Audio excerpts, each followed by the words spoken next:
Apple just had their biggest event of the year, where they announced the new iPhone 16s and the 16 Pros. We'll start off with the iPhone 16, which only gets a minor design refresh, with the cameras now being vertical instead of diagonal. This is for 3D spatial video recording, and they also come in a couple of new colors, in ultramarine, teal, pink, as well as white and black. A bigger change though is the iPhone 16 now gets the action button just like last year's Pro models, as well as getting an all-new dedicated camera control button on the other side. This new button sits flush with the frame, and it has two primary functions, giving you quick access to the camera so you don't miss those Kodak moments, or if you press and hold on it, you get access to what Apple is calling visual intelligence, where you get relevant information on whatever it is that you're looking at. It's kind of like Google Lens, but it's integrated into the system, allowing you to do stuff like automatically adding a calendar event from a flyer. It's pretty cool. The button also gives you more controls within the camera app, for example, so you can light press to clear the camera UI and get a better look at what you're filming. It's touch sensitive, so you can swipe across to do stuff like zooming or choose between different camera settings. And of course, a harder press will capture a photo, or if you hold it, it'll start recording a video.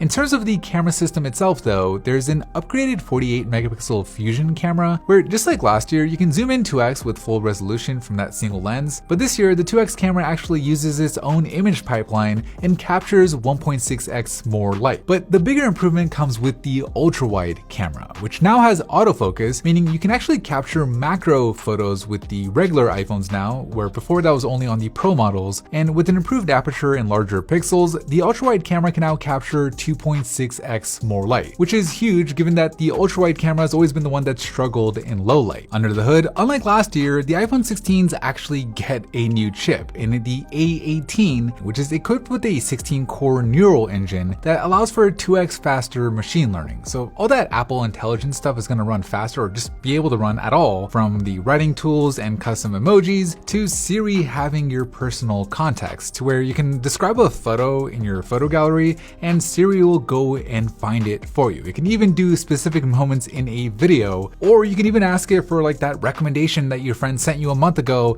and it'll just surface it for you. But beyond the AI stuff, the A18 is also 30% faster than the A16, it consumes 30% less power, and to top it off, Apple's also giving the iPhone 16s bigger batteries, which according to their basic video playback test, will net you an additional 2 hours of battery life. Oh, and the displays have also been improved. Not only are they brighter this year with 2000 nits of brightness at the high end, but they're also dimmer, going all the way down to 1 nit at the low end. The display is protected with Apple's new second generation of ceramic shield, which Apple is confidently saying is 50% tougher than the last gen, but I don't know, we'll have to see about it in our drop test. The phones start at $799 for the base iPhone 16 and $899 for the iPhone 16 Plus, with pre-orders opening this Friday and availability on September 20th. But moving on, let's talk about those Pro models, which, pretty much look identical to last year's, outside of the camera button on the side and the new colors in a darker black, a brighter white, and a new desert titanium option, which is in addition to the natural titanium. But maybe the bigger visual difference is the bigger screens and the thinner bezels, which now bump the Pro model up to 6.3 inches in size compared to last year's 6.1 inches, and the Pro Max's screen to 6.9 inches compared to 6.7 inches, officially giving the iPhone 16 Pro Max the title of the biggest display ever on an iPhone. Powering it all is the new A18 Pro chip, which has a 15% faster CPU and a 20% faster GPU compared to the A17 Pro. And just like with the standard iPhone 16s, Apple is giving the Pro models bigger batteries as well, claiming that the 16 Pro Max gets an additional 4 hours of battery life compared to the 15 Pro Max, which is pretty wild. The camera system obviously also gets a bump with a second gen quad pixel main sensor with 2x faster data processing to allow for virtually zero shutter lag, which should help you capture moving objects with less blur. One of the bigger changes this year is that the smaller Pro model now gets the same 5x telephoto lens as the bigger Pro Max, meaning you no longer have to choose between size